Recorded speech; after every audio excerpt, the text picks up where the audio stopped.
I am super, super duper excited to introduce my next guest, Jade Jordan. Jade, welcome to the show. Oh, thank you. Thanks so much for having me, Stephen. I'm going to second you there. I'm super duper duper excited to be having a chat with you. It's brilliant that you did come home, because I think what has been showcased over the last couple of months, especially, I think you're kind of, they say the cream rises to the top, and I think it's really kind of bringing you to a place where you're kind of shining at the moment. And for me, as I mentioned earlier on, I stumbled across your feeds on Instagram at Jade Jordan, and we mentioned as well that you come from a mixed race family, and obviously racism and cultural diversity and all that is very topical at the moment. And as we were going through that feed, what caught my interest, as I said before, was the words just that I didn't hear it at the time. I just saw the words in the black background. And what I thought was incredible when the sound came on was those words were words from your mum and from your granny. Isn't that correct?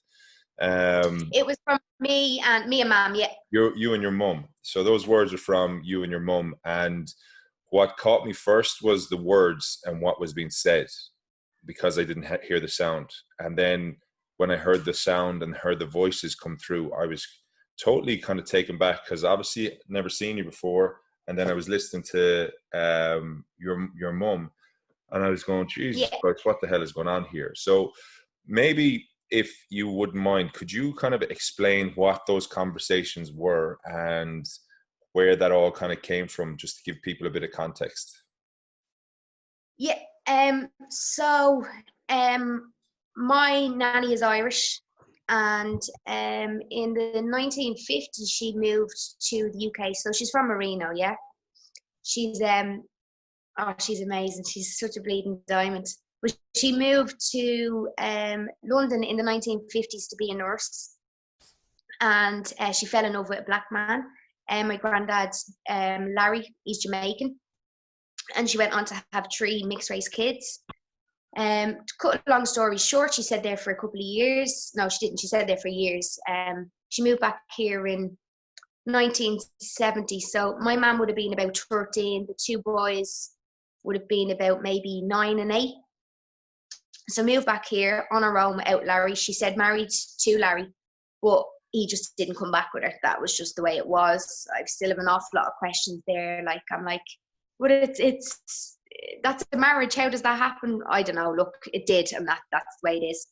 But anyway, coming back here with 3 mixed race kids, her family weren't very happy that she married a black man. You know, she broke the rules. You didn't do that all those years ago. And she had 3 kids of colour.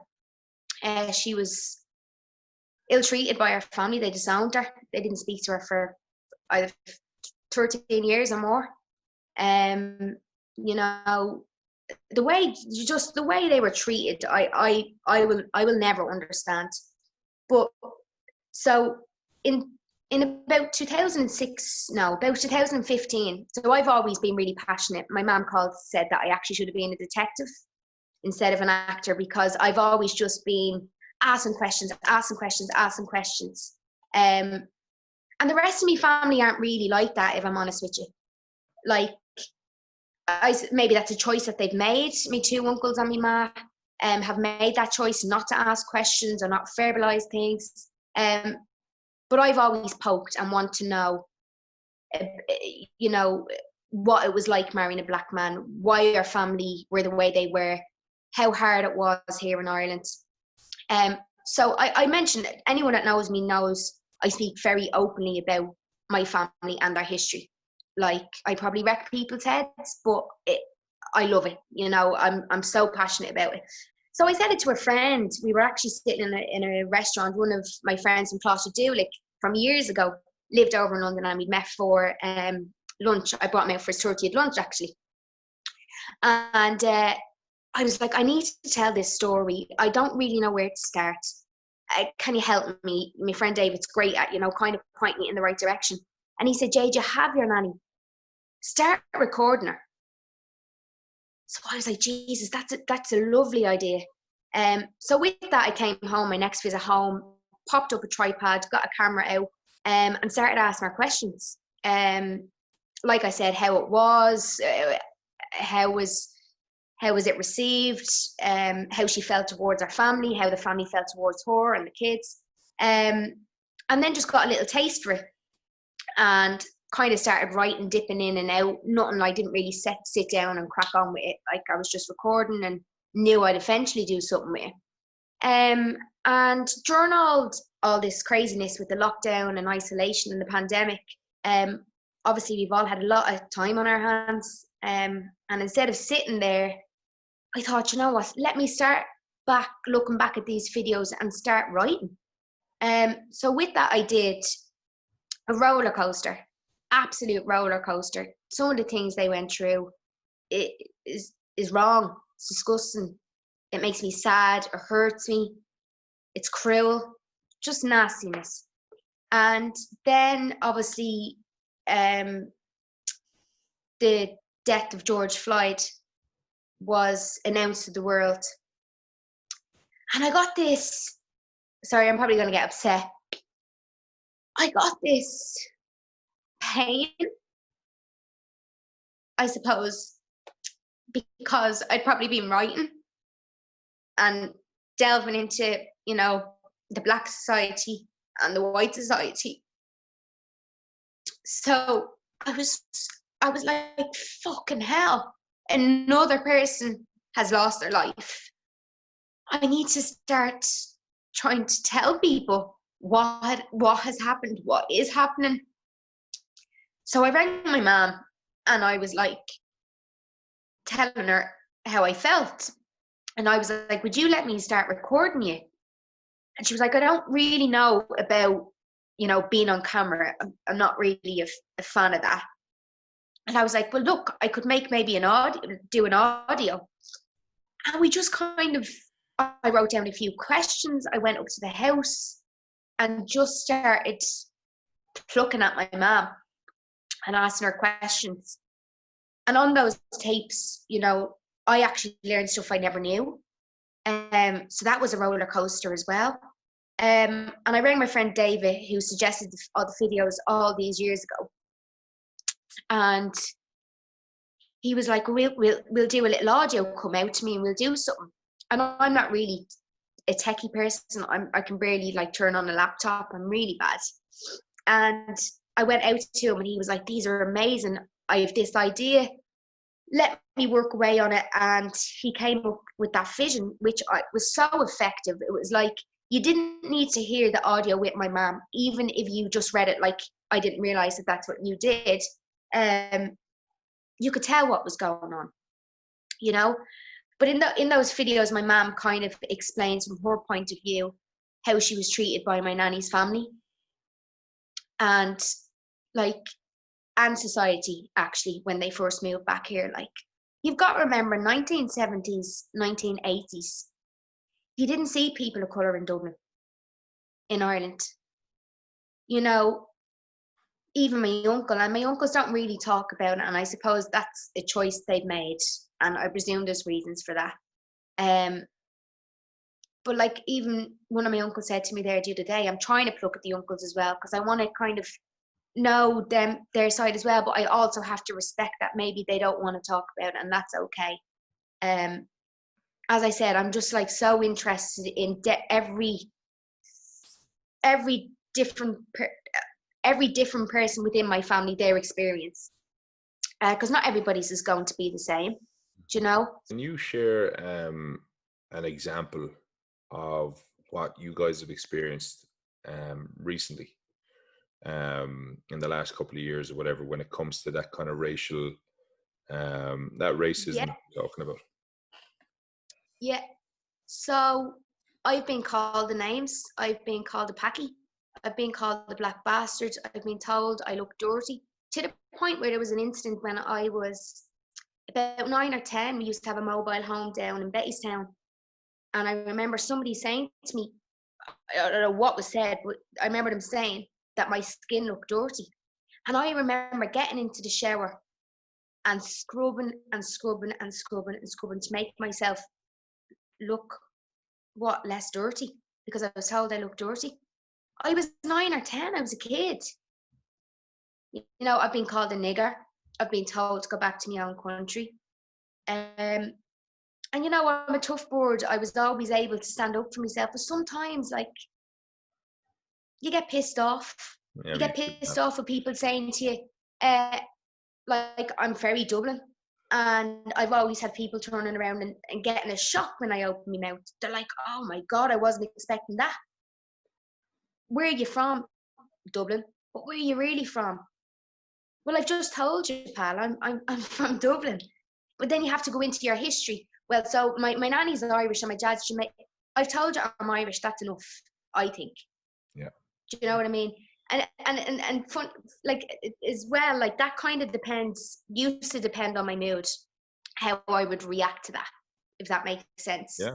Yeah. Sometimes I get me back up straight away, and sometimes I'd be like, oh, well, this is kind of my history, and be excited to tell it. But, you know, like, it's just little things like that, you know. But like, we have got better. Like, I'm so aware that we have, but we can all be that little bit better. And I know, I just want to mention, there's a page on Instagram called Black and Irish. I think you've probably seen it yourself, but they are doing absolutely phenomenal work for the Black and brown community here in Ireland. Even to me, like, I growing up, I felt different and sometimes felt alone. Now, not with friends or anything, you know, but just sometimes I would be the only person of colour in a room with big afro hair down to my bum. Do you know what I mean? So I didn't actually know there was that many of us, and every day they're popping up stories of people around my age, you know, that have gone through the same experiences, or maybe their family. They're just creating a platform, and it's a safe platform for people to share, to white people, what it was like. Understanding this, because I think it's so important that people educate themselves and learn about this, okay? And you know what? I can feel your emotion coming through the conversation. I'm getting a little emotional listening to you. For me, I Yeah, think though that there's you touched on it there a second ago. Is like, we're just all people. Like, you know, we're all, like, we're just people. And um I think it's important that when people speak to one another, that it's not a black man, or equally it's not a female leader. They're either men or women or leaders yeah, or whatever. So like, that we remove that kind of word before any of the titles, and that we're just people, or we're leaders, just or we're people. businessmen, or we're business people, or whatever it is. um I think it's important, because for me, as a man who's grown up from Limerick and is living in Dublin, and I want to share the story and help educate everybody, I can only support on this issue, but I can definitely help and lead on other issues. So I think it's like, what do you say about how are we going to kind of get people united together to ensure that everybody's story gets heard and that the discrimination is removed? I think we just, honestly, I think we just need to keep talking about it, Yeah. openly talking about it. If people have questions, ask the questions. You know, I'm not a massive reader. I don't really like reading. I get really agitated. I've been just sitting there and watching documentaries. Um, I in the last while I've watched 13 3 times now. And each time I get a little bit of something more out of it that I didn't really think before. Um, the loving, you know, segregation, how that was, and that kind of. I'm watching these movies as well because I'm writing my family's story, and there was that when my nanny married a black man, you know. So this is educating me too for that. But you know, people are posting stuff on social media, and I think it's very important that it's not just a trend.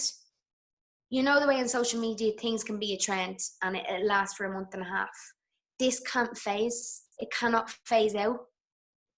you know, we can come together and create and go down in history. Like, this can go down in history, this change. And I feel so bloody passionate about it. I can feel that we are going to change. Yeah, because like if you look at Ireland in the last while, like we've definitely progressed a huge amount with the LGBT community and the fact that we've brought in same-sex Repeal marriage, everything. the repeal, the abortion laws that have come Yeah, through. We've moved the country from a traditional, stereotypical old world into a new, modern, contemporized world.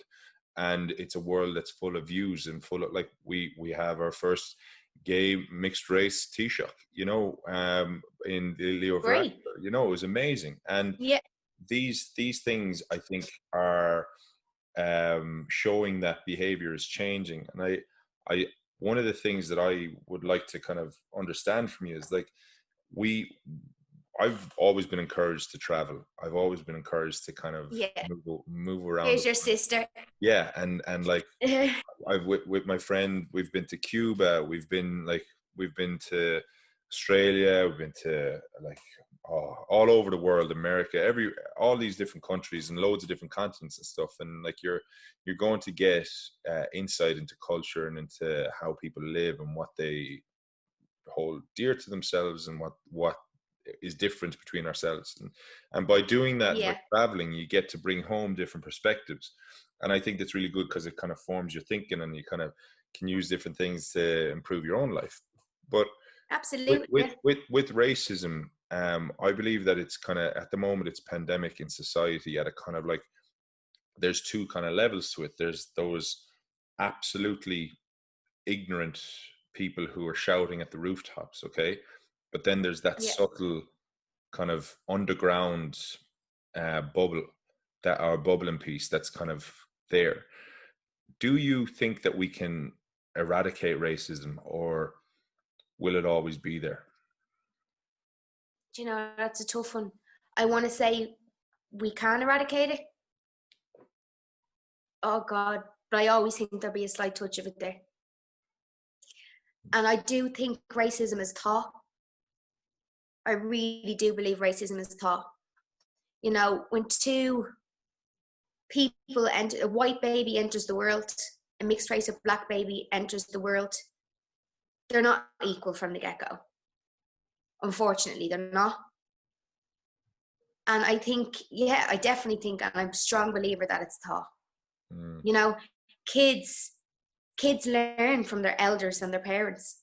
yeah. Do you know what I mean? It's 110%, in my opinion. I just need to state, in my opinion, that it's taught. I'd like to think racism is a word that would be of the past, but I think the world that we live in, there'll always be a slight touch of it, unfortunately. Yeah, it's kind Um, of like there's and always let's hope resentment to be. it's a minority. Do you know, it's a handful of people.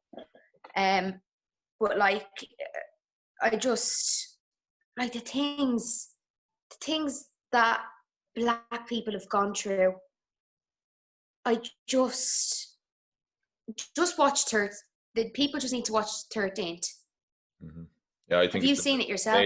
amazing story. I think what it did for me, Oh, as a watching it, was it gave me a whole new understanding of the system and the how the systemic system, yeah, racism was, from Jubilee and the 19th of June, where slavery was abolished, through then to how they actually found other ways and other forms to enforce slavery, but it wasn't called slavery, but it was a different view or different way, or how to curtail yeah, people from having a voice, removing their opportunity to vote because they got incarcerated, but incarcerating them for robbing a bloody apple, like silly things like that, oh, So, just yeah, so where I think is what's in interesting is that the more we talk about it, I think you're definitely going to educate, and I think you're dead right.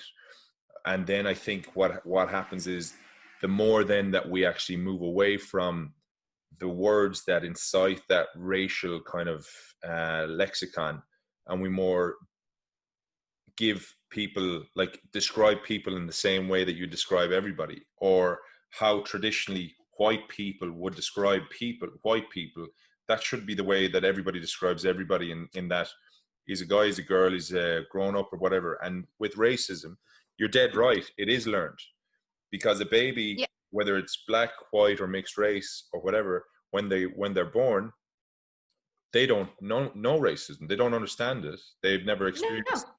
So you're a no. culture, you're a product of your environment. And if you're in that environment where that language is acceptable, then how does the child know or learn until later on, and then realize, oh, I've actually been a bit of an asshole for the last while. So I think Yeah.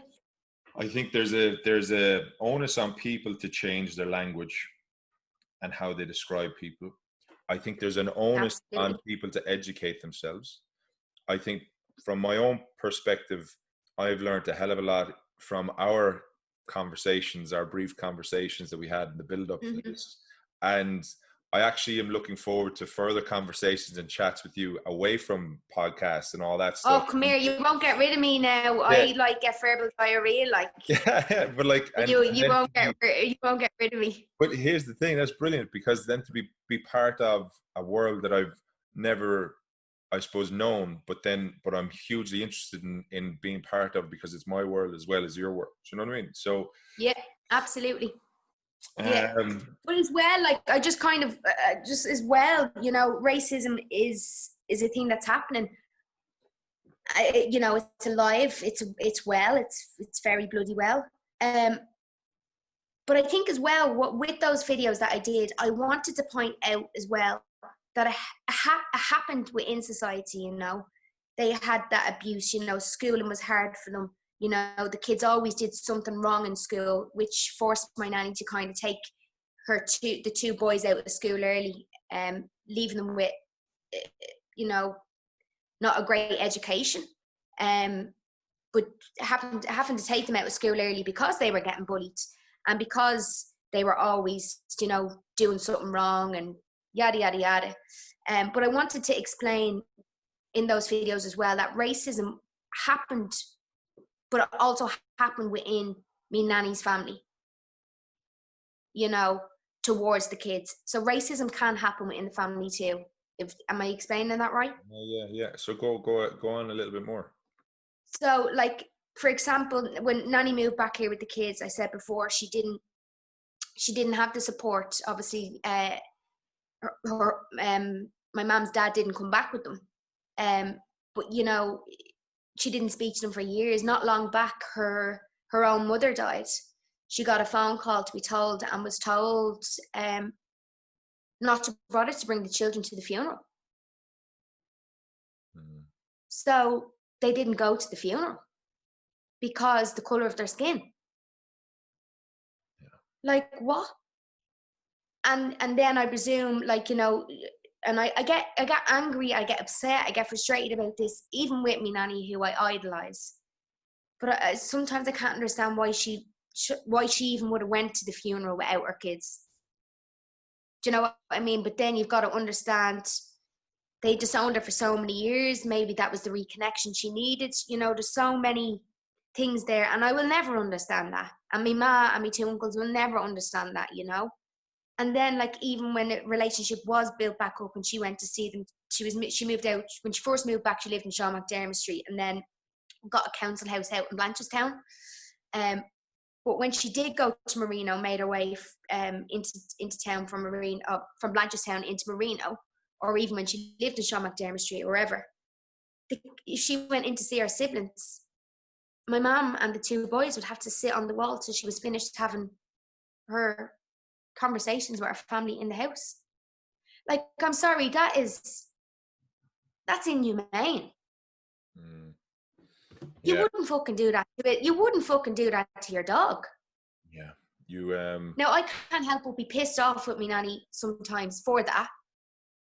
But then again, I have to understand. Well, I can't understand because it wasn't me in that situation. So I presume she had her reasons for that.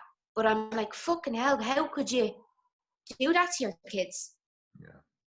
It's kind but I presume she had, you know, that was her reconnection, or I don't really know. But that's just wrong. And then years and years, you know, my uncle's a very successful businessman. They all want to know us now. I was in the Abbey last year. Oh, my nanny's sister arrived at the Abbey last year like nothing has ever happened. Are you fucking joking me? What? Because we're all doing good now? Like, it makes no sense to me. And instead, like, I hope I'm not coming across angry. I'm not angry with them. I just think shame on you, actually. Shame on you guys for doing the things you did.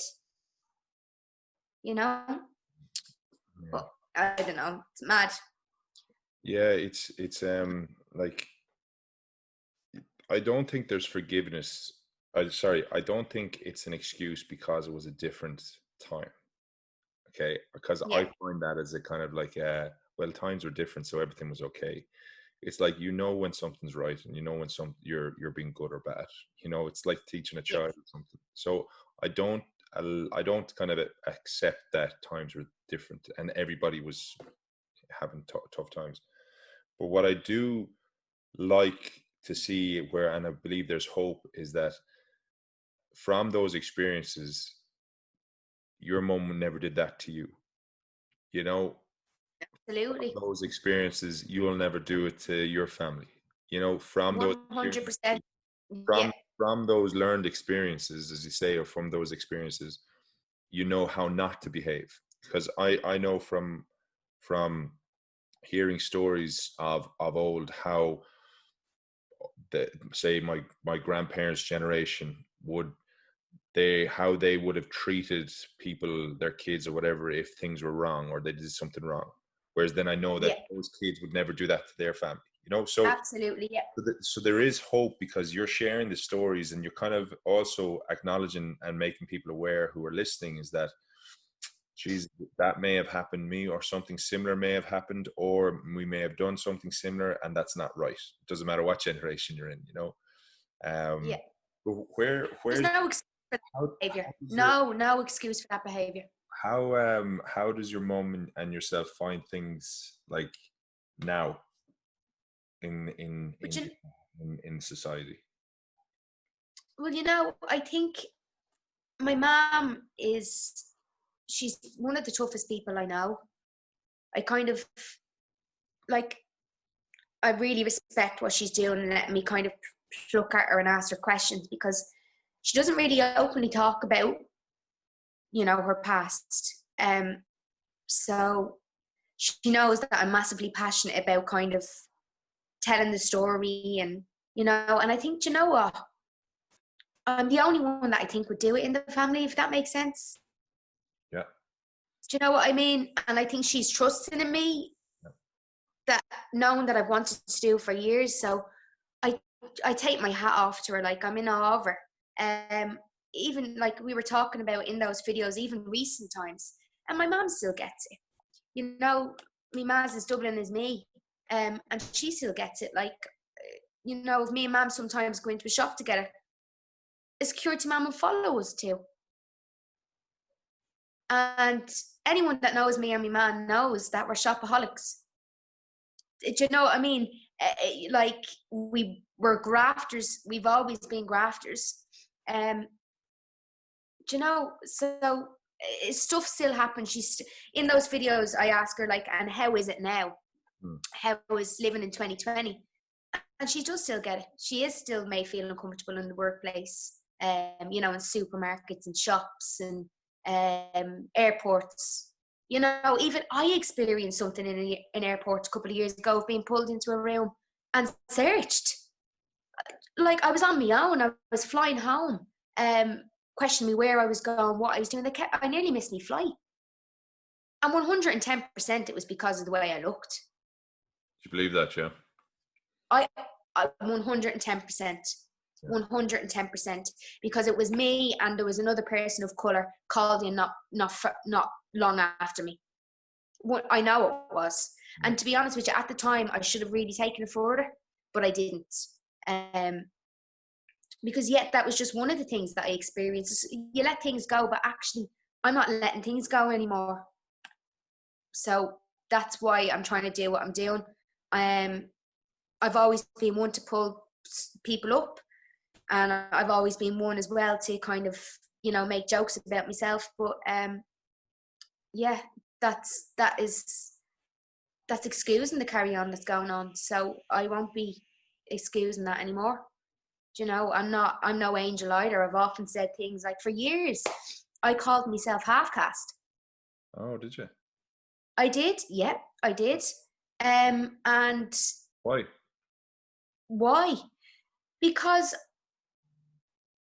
I don't know if maybe somewhere along the line that was said and I kind of latched onto it, but I don't think I really understood it. Do you know what I mean? I don't think I really understood what it meant. And then it clicked one day and I was like, well, Jesus Christ, I'm half and nothing. Do you know what I mean? It kind of, for years, but sure, I don't know if I was telling yourself before. I always knew I was mixed race. I knew that. But for years, it came up actually when I was leaving drama school. I was doing my CV, my acting CV, and I put down white Irish. And my dance teacher at the time said, sorry, why are you putting down white Irish? And I said, well, that's because what I am. And she was like, but you say you're mixed race. And I said, well, I never had a mixed race Irish box to tick. I was never another. I was never ticking that other box. Do you know what I mean? Who wants to be another? So I always just ticked white Irish. Like when you think back now, it's like. So now when you ask somebody about their sex, there's about 4 or 5 different options that you can choose from now. And then like when you talk about ethnicity, sure, every option is now on the thing. Great. And we should have had that bleeding years ago. And here's what I would love to understand, because I remember you talking about it when the guys interviewed in the Black and Irish. Leon, the lad from Maynooth, spoke. Yeah, sound. Yeah. I briefly got to work with him, as you know, slightly for an ad we did for Maynooth. But what I found interesting there is that he experienced the exact same thing, and nobody wants to ever be another or other. You know, so is it like it's nearly a point where you're like nearly creating the box for yourself and writing down mixed 110%. 110%. Like I didn't, yeah, like who wants to be another? You know, you forget about things. You kind of forget about all these things. And I think because I've had that time and I've been delving into loads of different things and being in pain, actually. I've never been in this pain before about all of my past. Do you know what I mean? I don't know if it's because it's all happening as a movement together and, you know, there's so many people sharing their stories and there's so much information to be taken in. You know, the world is a tender place with everything that we've been through in the last while anyway. Maybe it's a touch of that. But I've never been in so much pain. And it's mad because, like, I don't think, maybe my mom is, you know, she's a tough cookie. Maybe she is in this much pain. Or maybe I'm just really, I don't really know. But I've never felt the way I felt. Do you think through that pain, you can see hope? Because with that we like knowing what you know and having learned from the stories of your mum and your grandmum and your nanny and living through the different experiences, like, do you believe that things will improve? And do you believe that, like, do you see hope through this pain? I do. I really, really do. I do. I think of people like myself keep pushing and keep trying to even speak to people like yourself. You know, you know, I was telling you earlier on about the opportunities that have come in just from me telling my family story has been insane. The amount of people that have asked would I come on board to do things, you know, is just being great. Like, it is being great. You know, people kind of want to give back and help us, help you. It's fucking magical. It's magical, the ideas that people are coming up with. so we can give back, so they can give back, and we can give back, and we can all be in an army and just move us forward. Like as you were saying earlier on, like Ireland has come so far. I think we need to not let this be one of the things that Irish people do. We do it as a nation. We hide things. We don't put it on the news. We don't talk about it. Everyone's shh. And then 10 years later, it comes out. This big, massive story that was pushed under the carpet. This can't be one of them.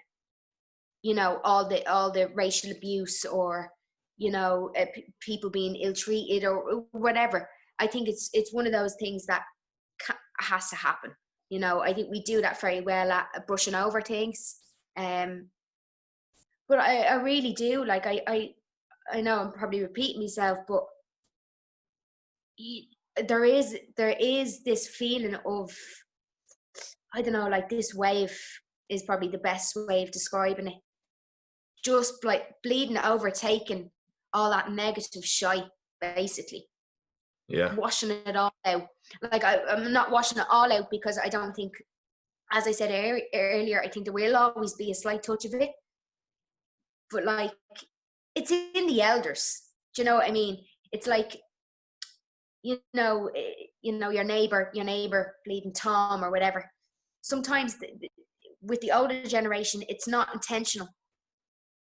You know, it's not intentional, and they don't mean it, but you know, it's how people word things. It's just being aware. Yeah, it's being aware, and, you know, pulling people up when they say something incorrect. Like, I don't know, on one of the videos is a thing where my mum, my uncle, and my sister were in a well-known pub last year, and they refused to serve them. Now, there's no other reason. My mum doesn't drink alcohol, so it wasn't a case that she was barred from the pub. No, nothing like that. You know, they just went in to have something to eat. I think it was during the day, like, and they wouldn't get served. And a lady and man ended up, like, my uncle ended up going up to the bar and saying, "Here, look, we're trying to get served here. What's your problem, mate?"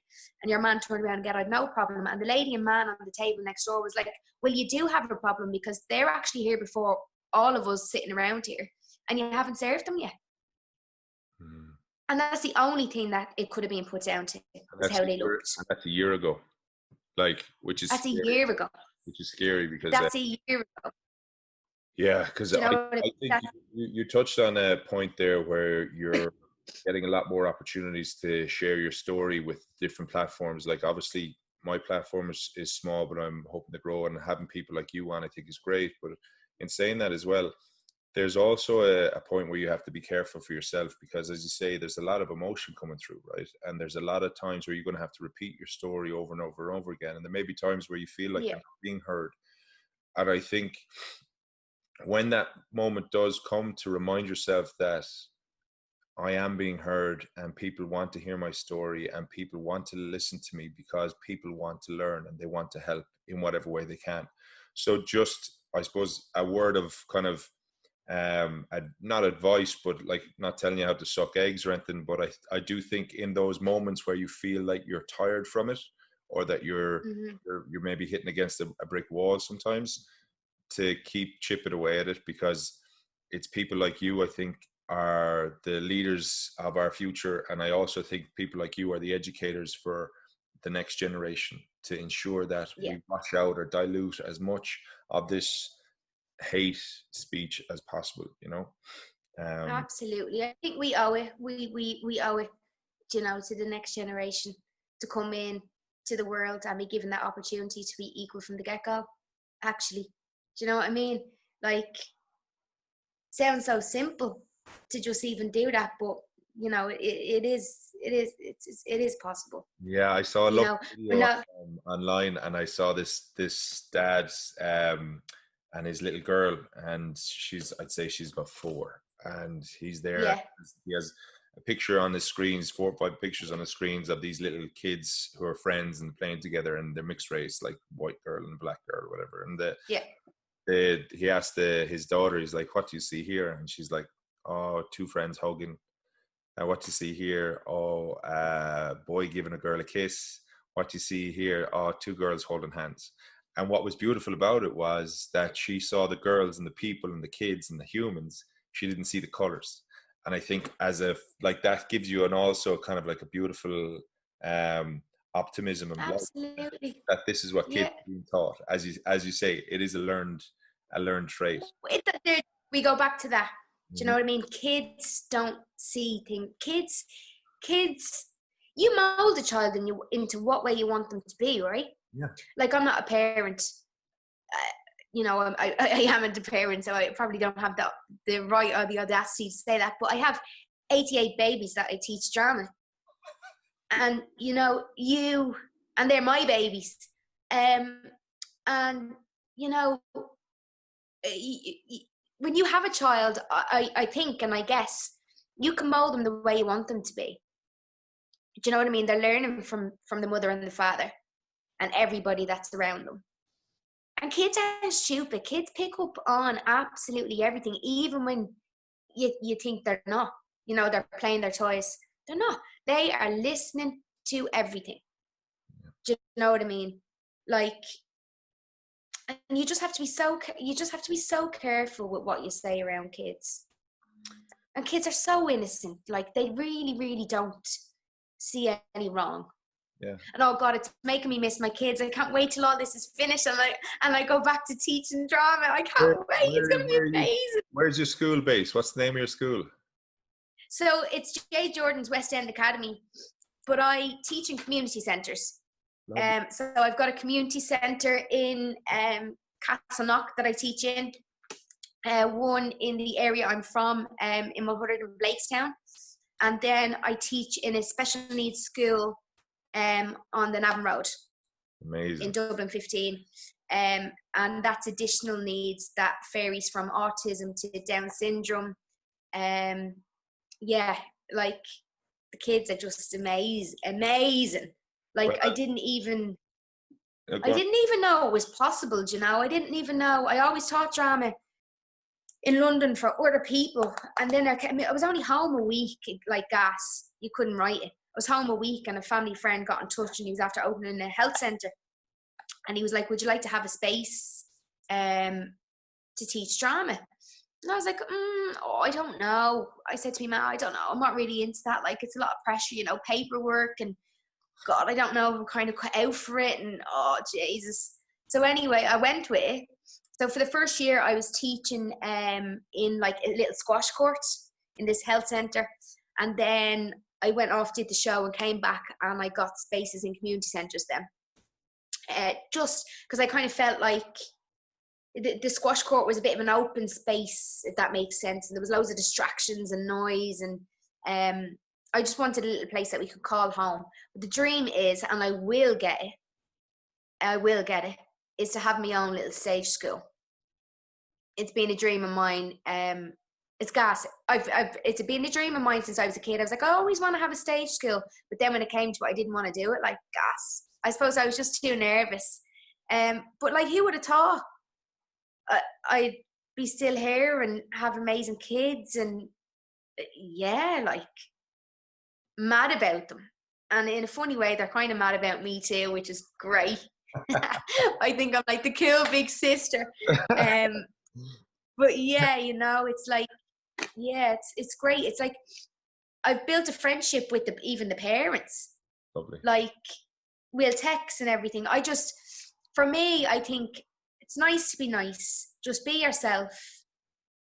And people will love you, I suppose, and accept you.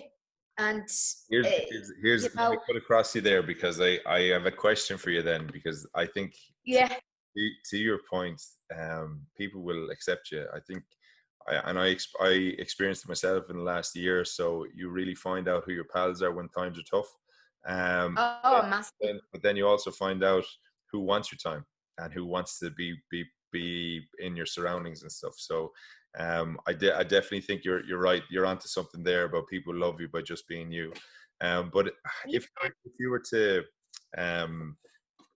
so what is the one thing that you would have gifted somebody the most in your life? And that one thing could be a quote, it could be a book, or it could be anything at all. What is that thing that you would give somebody, and why? Gift, support, and love, because I've always had it. And I try and do that for my friends and my family. And I think I do quite a good job at it. Sometimes I take a little bit too much on, and I worry about things a little bit too much. But, you know, I've always been really, really, like, I cannot express to you how lucky I've been in life. That every college I've gone to, every job I've gone to, I've picked lifetime friends from all of those places. I've never really met a nasty person. Does that make sense? I feel so blessed to be around the people I'm around. And it's gas, like, huh? It's amazing to hear that, because you yeah. have one side of life where you are experiencing and your family have experienced nastiness, but then on another side of life, then the people that you've chosen to be part of your circle or to be your friendship group or community, you've never experienced nastiness because you've only experienced love. Oh, no. Like, they idolize the ground I walk on, as do I with those, and their family. Do you know what I mean? In fairness, when we lived away, we all lived away together in London. We were a family. We were the only family we had there. Do you know what I mean? Like, I know I could pick up the phone at any second. They have my back. I have their back. And you know what the funny thing is? You just talking there the other day. You know, I'm doing a lot of work on myself with my friend Fiona. Calm Intentions is her page on Instagram. Have a little look at it. She does gong meditation. So we're all kind of going on a journey together, and supporting each other. But you know what's great? We're all thriving at the exact same time. Like, everything is just like it's all just like coming in like magnets to us all at the exact same time, and that always happens with my circle. You know, like, we're all buzzing because we've all got, you know, somebody's after getting accepted onto our master's course. Somebody's career is, you know, escalating with, like, in the yoga industry. It's just like, feel really lucky, actually. Do you know what I mean? Like, feel really, really lucky. Yeah, I couldn't ask for better friends or family. And yeah, we have that relationship where if one of us is pissing the other off or said something incorrect, we'll pull you straight away, and then it's forgotten about. Do you know what I mean? The best way to deal with it. Absolutely. Like, no silly carry on. We're just all honest with each other, which is great. Well, listen, for me, just sitting here chatting with you, I hope that we've gotten your story across in a way that you're happy with. Me too. And I also believe that, like, this is only kind of like the beginning from people hearing more and more about Jade Jordan. And for me, I just wish you so much luck, happiness, and just, I hope that you continue to tell your story and continue to educate people and continue to share the love that you have for all your friends and those kids that you teach, and bring that to other areas and avenues in your life that I've no doubt you're going to succeed in. And yeah, on a personal note, I'm so privileged to have you on board and to have the ability to chat with you, to learn from you, to do my bit to help wherever I can. And that is honestly open there. Wherever I can help, just reach out to me. Thank you so much. If people wanted to get in touch with Jade Jordan, how would they do that? And I'll put all this info into the show notes. Jesus, that's a good question, isn't it? I suppose Instagram, Jade Jordan. It's bad. I don't even know what. I think it's just Jade Jordan. I don't know if it's Jade Jordan 88. Email is jadejordan88@gmail.com. And Jade Jordan's West End Academy is on Instagram as well. Yeah, just, I don't know, pop my name into Google or something. I might pop up. It's Jade Jordan 88 on Instagram. Is it? Yeah. I wouldn't know that. Bad, I don't even I just know. checked Like, it there. Just checked it there. dead. I wouldn't have a clue.